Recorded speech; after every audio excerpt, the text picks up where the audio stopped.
إن الحمد لله الذي فرض علينا الصيام وجعله ركن من أركان الدين، والصلاة والسلام على رسول الكريم سيدنا محمد صلى الله عليه وسلم وآله وصحبه أجمعين. يا أيها الذين آمنوا اتقوا الله حق تقاته ولا تموتن إلا وأنتم مسلمون، وهو القائل: يا أيها الذين آمنوا اتقوا الله وقولوا قولا سديدا يصلح لكم أعمالكم ويغفر لكم ذنوبكم، ومن يطع الله ورسوله فقد فاز فوزا عظيما. أما بعد، أوصي نفسي وإياكم بالتقوى الله. أيها المسلمون عباد الله، لقد أنعم الله تعالى على هذه الأمة بهذا الشهر الكريم الذي تفتح فيه أبواب الجنة ويقبل الله فيه أنواع العبادات، وجعله الله سبحانه وتعالى شهرا يضاعف فيه الحسنات، وهو الشهر الوحيد الذي ذكره الله سبحانه وتعالى أي سماه الله تعالى في القرآن حين قال في كتابه العزيز: شهر رمضان الذي أنزل فيه القرآن هدى للناس وبينات من الهدى والفرقان. وفيه قال تعالى أي في الشهور غيره: الحج أشهر معلومات في سورة البقرة. ويقول أيضا: إن عدة الشهور عند الله 12 شهرا منها 4 حرم. shimeni kuzo bikwiye Allah subhanahu wa ta'ala wagize igihe cyo gusiba cyangwa igisibo cy'ukwezi kwa Ramadan inkingi mu nkingi zigize idini. Allah subhanahu wa ta'ala icyo gihe cy'ukwezi kwa Ramadan akaba ariko kwezi gukomeye cyane Allah yavuze mu izina mu gihandi mezi yose muri Qur'an. Allah yayavuze yakubira hamwe avuga ati: al-hajju ashhurun ma'lumat. Hijja igira amezi azwi runaka. Yongeye kuvuga ku mezi aravuga ati: inna iddata shuhuri inda Allah 12 shahran. Mu mezi Allah yavuzeho agize umwaka n'amezi 12, muri yo harimo 4 matagatifu, ariko ukwezi kwa Ramadana gutandukanya n'ayandi akaba ariko kwezi konyine Allah yavuze akwatura mu izina avuga ati: shahru Ramadan alladhi unzila fihi alquran. Ukwezi kwa Ramadan niko kwezi Allah yamanuriyemo Qur'an. Wa fi riwaya muzini mvugo niko kwezi ibitabo byose kutubu samawi ubutumwa bwahawe intumwa zose bigaragara ko bwagiye bumanuka mu kwezi kwa Qur'an. Uku kwezi kwa Qur'an rero kukaba umwihariko Allah subhanahu wa ta'ala agutandukanya n'amezi yandi. Wa kana ar-rasulu sallallahu alayhi wasallam yubashshira ashabe, inuma sallallahu alayhi wasallam yatangarizaga ibyishimo abasangira ngendo bayo, abasahaba bayo, akababwira ibyishimo by'ukwezi kwa Ramadan. Akaba ati: kad ja'akum shahru Ramadan, ukwezi kwa Ramadhani kwabaziye. Uku kwezi kwa Ramadan futhati abwabul janna, amarembo y'ijuru arakingurwa. Wa ghulqat abwabun nar, amarembo y'umuriro agafungwa, hanyuma na shitani zigafungwa. Nukuvuga ko uku kwezi kwa Ramadan nukwezi kumwihariko. Rasul akavuga ati: man hurima khairaha, uzabuzwa ibyiza byako ntabigereho, faqad hurim, yaba ahombye igihombo gikabishe. Bayisilamu rero, ibirere nisi yastaiduna litahni'ati Ramadan, byiteguye gutanga ikaze no kwishimira ukwezi kwa Ramadan. Natwe tubizi nk'ibiremwa ko ibyo birere bitaremewe kugandukira Allah no kunguka muri icyo gisibo cy'ukwezi kwa Ramadan. ariko buri kiremwa kiritegura kubera ibyo byiza. iyi Ramadan ni igihe kidasanzwe kuri ummati Muhammadin sallallahu alaihi wasallam, aho Rasulu yavuze ngo idha kana awwal layl fi Ramadan, iyo ribaye ijoro rya mbere ryonyine mu kwezi kwa Ramadan, Allah subhanahu wa ta'ala muri iryo joro nicyo dukorera. Ramadani ila Ramadan, yuvuye muri Ramadan ukageza ku yindi, mukaffiratun ma bainahun, Allah kubabarira ibyaha wakoreyemo hagati y'izo Ramadani zombi. Iyo wirinze ibyaha binini bya rutura, mu byaha binini Allah tatubabarira harimo ibyaha, harimo shirkun billah, kubangikanya Allah n'ikindi kintu, harimo sihir, uburozi, Allah ntago abibabarira, uququl walidain, kubanira n'aba babyeyi bacu batubyara, ibyo Allah ntago atubabarira illa bitawba, kandi n'igihe cya tawba kaba kiduhaye. Harimo kurya umutungo w'imfubyi, harimo kurya riba, ibyo ni ibyaha binini. Hariho guhunga ku rugamba, ibyo ni ibyaha binini. Allah tubwira ati in tajtanibu kaba'ira ma tunhauna anhu, nimwirinde ibyaha binini bya rutura mwabujijwe, nukaffiru ankum sayiatikum, ibindi byaha bito bito Allah arabibabarira. Bayislam, hadha fursa wa la'alla al-fursa la ta'ud. Aya ni amahirwe, wenda ya mahirwe ntituzongere kuyabona mu buzima bwacu. Mata yatub man la yatubu fi Ramadan, yakwicuza ryari utakwicuza muri Ramadan? Yatungana ryari utatungana muri Ramadan? Niba amarembo ya Janna akingutse, buri muyisilamu wese ku isi yaba umuhamya wacu. Hari n'ubona utaruzi ko ari umuyisilamu ukabona aje ku musigiti, ubusanzwe uri umusilamu, ugiyewe ndikavukire mu idini, ariko kubera iki? Nuko haje neema ya Allah gufungura amarembo ya Janna no korohereza abagaragu be muri ibada no koroshya imitima yabo. Ukabona nawe utaruzi, ubwipakingi yose tuzayisohora abantu babe benshi, ariko wibaza ko bari barihe? Sufidati shayatin, shitani zabashukaga, zababuzaga gukora ibada, bashebuja barafunze, imitima yabo ikoroherwa kuganduka no kuza muri ibada. Abantu batoroherwaga kwitabira iswala ku gihe, ukabona buri gihe iswala igera umusigiti wuzuye, naho gukandagira ukahabura. Aya ni amahirwe Allah yahaye ummati Muhammadin sallallahu alaihi wasallam. Iryo joro rya mbere la'alla Allah kariduha uyu munsi, abasahaba barahangayikaga. Iyo Ramadani yabaga ibura amezi 6 itaragera, basabaga Allah, kanu yad'u Allah, basabaga Allah bashishikaye. Habura amezi 6, buri muntu wese afite ubwoba bw'uko atazayigeramo, avuga ati Allahumma ballighna Ramadan, ya Allah duha amahirwe yo kutugeza muri Ramadan, kandi uzaduha amahirwe yo kuyisiba. Kumara amezi 6 batakambira Allah bagira amahirwe yo kugera muri Ramadan. Iyo bageraga muri Ramadan bakayisiba, batakambiraga Allah, baririra Allah ayandi mezi 6, bavuga bati ya Allah takabbalu siyamana, twakirira igisibo cyacu. Bakamara amezi 6 basaba Allah kubakirira igisibo. Bayisilamu rero, wo maze amezi ngaho utakambira Allah, wenda ya mahirwe niyo ubonye iri joro ukarigera muri muzima. Hari benshi bifuje ko bagera muri Ramadan, ariko ayo mahirwe ntiyabonetse kuri bo. Wenda jewe cyangwa nawe ushobora kuba uri mu mubare habura amasaha utari bugere muri Ramadan.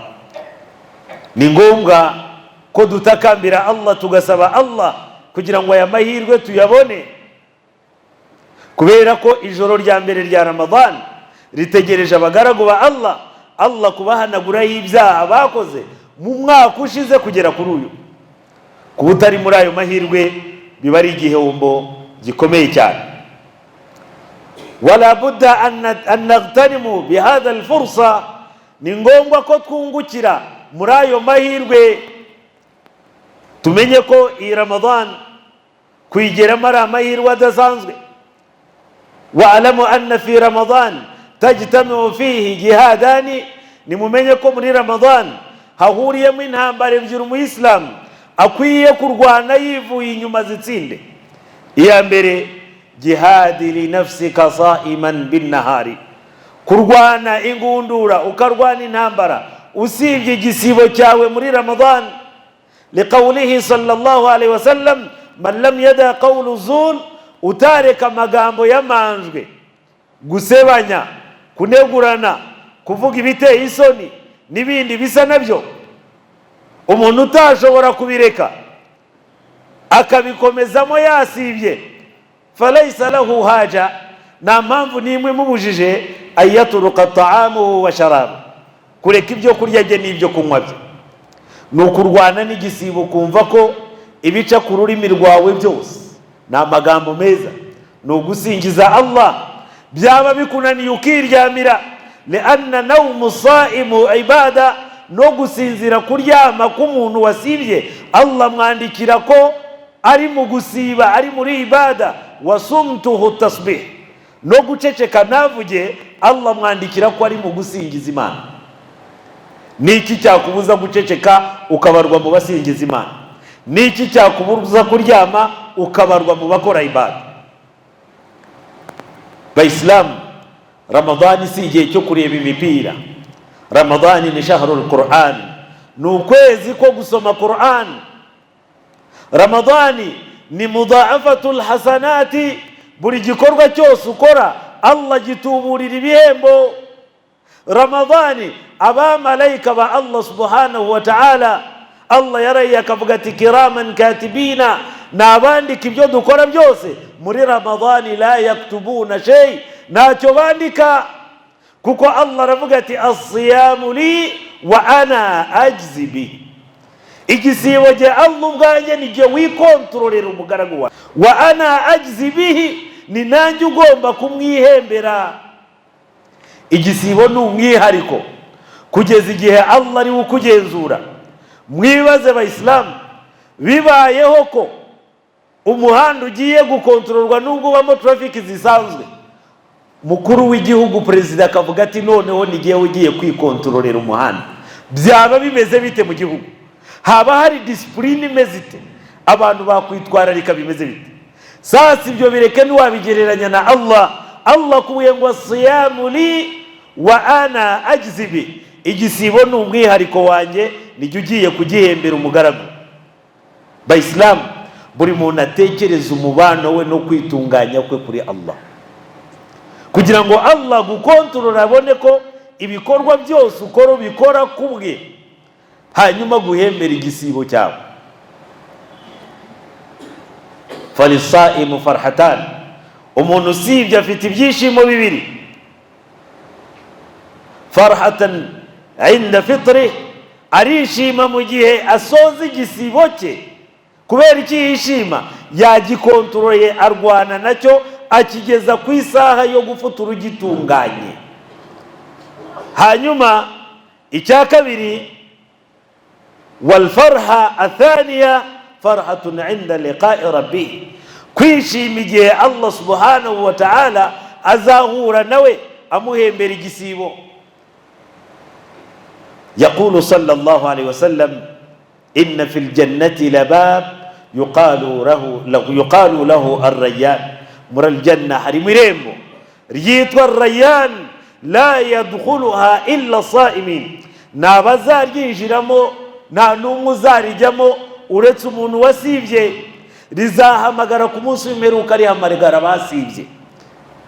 Bayisilamu, iyi ni fursa, aya ni amahirwe, iyi ni mawsim, ni season idasanzwe. Umuyisilamu agomba kwishimira kuyibyaza umusaruro. Wa bidhalika falyafrahu, kubw'ibyo buri muyisilamu akwiye kwishimira icyo gihe. Huwa khayru mimma yajma'un. Bayisilamu, mwasambanye bingana iki? Mwahuguje bingana iki? Twibye bingana iki? Tubeshya bingana iki? tugeze amahirwe aradusekera, wenda ijoro rya mbere rya Ramadani rikadusanga turi bazima. Iryo joro byaba ari amahirwe adasanzwe kuri twe. Abasangirangendo b'intumwa y'Imana iyo bumvaga batangaza ukwezi barasohokaga bakurira ibikuta bakazenguruka mu masoko, yukabbirun, bazana takbira z'ibyishimo, Allahu akbar, Allahu akbar, la ilaha illa Allah, Allahu akbar, Allahu akbar walillahi alhamd, bishimira kuba bageze muri Ramadani. Wa bidhalika falyafrahu, ibyishimo tuba twishima ni ukwishimira ibyiza tugezeho muri Ramadani. Bayisilamu, muri Ramadani ni ukwitegura gutanga isadaka cyane, kwitegura gufuturisha abantu, niyo byaba ku mazi, niyo byaba ku muneke. Urebe ko nabura buri muntu ashoboye gufutura ku bushobozi bwawe wakoresheje uko bungana kose. Akabido k'amazi ntabwo kakunaniye kugateka iwawe ukazana agakombe ugafuturisha Abayisilamu. Abantu baratega bakaza mu ndege baza agaciro kazo, bakaza n'itende bagafuturisha abantu. Gusiba ukwezi kumwe mubara umunsi umwe, Rasulu sallallahu alayhi wa sallam yatubwiye ngo man sama yawman, wasiba umunsi umwe gusa mu nzira ya Allah subhanahu wa ta'ala, agatunganya gusiba kwe, Allah subhanahu wa ta'ala amushyira kure n'umuriro wa Jahannam. Umuntu urugendo yagenda imyaka 70 adahagaze. Urugendo wagenda imyaka 70 nta guhagarara. Umunsi umwe wa Ramadhan, umunsi umwe wasibye kubera Allah, ugatungana kwa Allah, ukujyana kure n'umuriro wa Jahannam. Urugendo wagenda imyaka 70 udahagaze. Noneho ibaza iminsi 30. Law ta'lamuna khayru ma fi Ramadan, Rasul yavuze ngo mumenya agaciro kari muri Ramadan. Umuntu wese yakabaye yifuza ubuzima bwe umwaka wose kurangira ari Ramadan gusa. Aqulu qawli hadha astaghfirullah li wa lakum wa lisa'iril muslimin min kulli dhanbin fastaghfiruhu innahu huwal ghafurur rahim wa huwal barrul karim. Alhamdulillahi rabbil alamin, wassalatu wassalamu ala rasulil karim سيدنا محمد وآله وصحبه أجمعين. يقول تعالى من عمل صالحا فلنفسه ومن أساء فعليها وما أنا بظلام للعبيد. والصلاة والسلام على رسول الكريم محمد بن عبد الله وآله وصحبه أجمعين. بقرقوا الله سبحانه وتعالى ndabagirina maniretse yo gutinya Allah subhanahu wa ta'ala no gukoresha neza ubuzima bwacu. Ukwezi kwa Ramadhani kuradusatira, wenda uyu munsi tugasara tarawih tukaba tugize amahirwe yo kugeramo. Uko kwezi kwa Ramadhani shayitani zirafungwa ku buryo indaya zitaka ngo zahombye, ku buryo indaya zitaka ngo zahombye, abanywi b'inzoga bagataka ko bahombye. Si uko Abayisilamu aribo banywa izo nzoga n'umubare wabo ni mukeya, ariko nuko shitani zifungwa n'imitima y'abatarabemera Imana kujya mu byaha ntibiborohere kubera ubutagatifu n'ubuhambare bw'uko kwezi kwa Ramadhani. Bayisilamu ku kwezi nuko kurushanwa gukora ibikorwa byiza insha Allah. No mu bikorwa dufite byiza harimo ibikorwa byo guhagarika imisigiti ya Allah subhanahu wa ta'ala. Ma kana lil mushrikina ya'muru masajid Allah, naho byabaye kuba bangikanyamana kuba aribo bashobora guhagararira no kubaka no guha ubuzima imisigiti ya Allah, shahidina babihamya mu mitima yabo bikufrihim kubera ko bahakana Imana. Innama ya'muru masajid Allah, umuntu wese uzabona haranira umusigiti wa Allah kubaho, kubuzima bwawo bubaho, man amana billahi, nabemera Allah subhanahu wa ta'ala. No muri jihadi ya kabiri dufite nuko imisigiti ya Allah igira ubuzima, kubera yuko inuma sallallahu alaihi wasallam yavuze ngo man qama Ramadan, uzahagarara igihagararo cya Ramadan, wal muradu bihi salatu tarawih, ikigamijwemo ni igihagararo cya nijoro, imanan wa ihtisaba, afite kwemera kwe kandi azi ko Allah mubaruriye ibikorwa, ghufira lahu ma taqaddama min dhanbihi, Allah zamubabarira ibyaha bye yakoze. faman ijtama hadhani aljihadani, uzahuza izi jihad ebyiri, jihad yo gusiba na jihad y'igihagararo cy'ijoro, azaba atsinze intambara y'ukwezi kwa Ramadan. Bagaragu ba Allah subhanahu wa ta'ala, no muri jihad zikomeye dufite amahirwe Allah yaduhaye, harimo kubaka umusigiti wo mu Itunda. Wenda mu gisibo cy'ukwezi kwa Ramadan tukagira amahirwe yuko washobora kuba wakwakira abayisilamu bakaba bawusariramo, wenda tugeze hagati cyangwa mu musozo w'igisibo. Nabaha amakuru ko ari wo musigiti wonyine urimo muri kariya gace, kuko nyuma yo kwa kane umusigiti w'i Remera uzagongwa n'umuhanda urabuvuyeho, umusigiti wa Nyandungu urabuvuyeho. Iyo misigiti yombi irabitakiriho ari wo musigiti dusigaje. Bityo abayisilamu ni ngombwa ko turwana tukahagarikaho umusigiti wa Allah, nta n'umwe dukorera, tubikora ibtigha wajhillah. Buri muntu wese mu bushobozi afite yitanga agamije kuzishuza Allah subhanahu wa ta'ala. Man bana lillahi masjidan, umuntu wese uzubaka umusigiti kubera Allah, whoever constructs a mosque for the sake of Allah subhanahu wa ta'ala, bana Allahu lahu baytan fil jannah. Allah will establish a house or construct a house for him in the paradise. Allah zamubakiriza umurani janna. Bayislam, inzu ya Allah subhanahu wa ta'ala ntabwo yamera nk'izacu. Inzu ya Allah subhanahu wa ta'ala yaba ari y'urwego rwo hejuru. Bityo rero bavandimwe b'Abayisilamu, Allah duhaye amahirwe tukaba mu bagaragu bahaguruka kuri uyu munsi, yaba iyo miliyoni imwe tuyitanze iroroshye mu Bayisilamu bari mu musigiti. Abayisilamu 100 batanze 10,000, ibyo babigeraho. Ariko ntugire ubiha mu mugambi wawe, nubiha umuntu kanaka, nubihe imam. Haguruka uvuga uti mbitanze igiceri cyanjye cy'icumi, wa may yuqridullaha qardan hasana, uzaguriza Allah akaha Allah, Allah yudha'ifuhu lahu adhafan kathira. Allah aramukubira kenshi. Nitugura ijuru ya Allah subhanahu wa ta'ala. Inzu ya Allah, aljanna ni inzu ya Allah. N'umutungo dufite n'uwa Allah, almali mali, umutungo mufite n'uwa Allah, wal jannatu dari, n'inzu ya Allah duharanira ni ya Allah. Fashtari aljannati bimali, nimugura ijuru ya Allah subhanahu wa ta'ala, muriguze umutungo Allah yabahaye.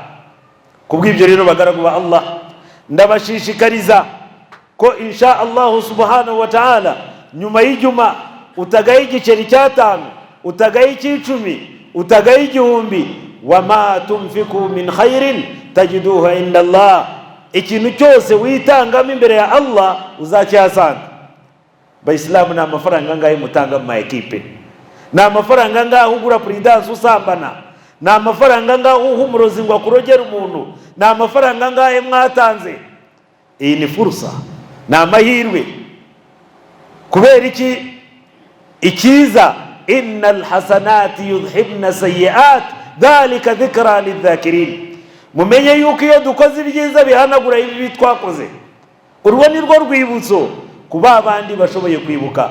Bayisilamu, duhanagure ibyo twitanze mu bibi cyane, noneho dutange mu byiza, kugira ngo Allah subhanahu wa ta'ala ibyo duhamagarira bitugirira akamaro. Aquli qawli hadha wa ad'ukum an ta'rifa anna Allah subhanahu wa ta'ala amarakum bi amrin bada bihi nafsa wa thanna bi malaikati wa thallatha bikum min bari'ati jinnihi wa insihi faqala mukhbiran wa amira inna Allaha wa malaikatahu yusalluna 'ala an-nabi ya ayyuhalladhina amanu sallu 'alayhi wa sallimu taslima. Allahumma salli 'ala Muhammad wa 'ala ali Muhammad kama sallaita 'ala Ibrahim wa 'ala ali Ibrahim innaka Hamidum Majid. Allahumma taqabbal salatana wa siyamana wa ruku'ana wa sujudana wa tawbatana يا إله الأولين والآخرين وأورثنا الجنة مع المحققين ولا تردنا خائبين. اللهم بلغ علينا رمضان وارزقنا الصيام وقيامه أطراف الليل وأطراف النهار على الوجه الذي يرضيك عنا. اللهم اغفر لنا ذنوبنا وكفر عنا سيئاتنا وتوفنا مع الأبرار. اللهم من أرادنا والمسلمين بخير فوفقه إليه ومن أرادنا والمسلمين بخير فوفقه إليه. اللهم يا الله يا كريم إن الكافرين والمشركين والظالمين قد رفع رايتهم لقتال المسلمين وأنت تعلم بهم. اللهم عليك بهم، اللهم عليك بهم، اللهم شتت شمرهم، اللهم مزق جمعهم، اللهم يا الله إنا نجعلك في نهورهم ونعوذ بك من شرورهم. اللهم وحد كلمة المسلمين في مشارق الأرض ومغاربها، اللهم عينهم البطانة الصالحة الناصحة للدين، اللهم من ساهم معهم وأيدهم فأيده بالعز ونصر من عندك يا أرحم الراحمين. اللهم سل ولاة أمور المسلمين، اللهم ثبتهم على دينك، اللهم عينهم البطانة الصالحة الناصحة للدين برحمتك يا أرحم الراحمين. إن الله يأمركم بالعدل والإحسان وإيتاء ذي القربى وينهى عن الفحشاء والمنكر والبغي يعظكم لعلكم تذكرون. قوموا لصلاتكم يرحمكم الله.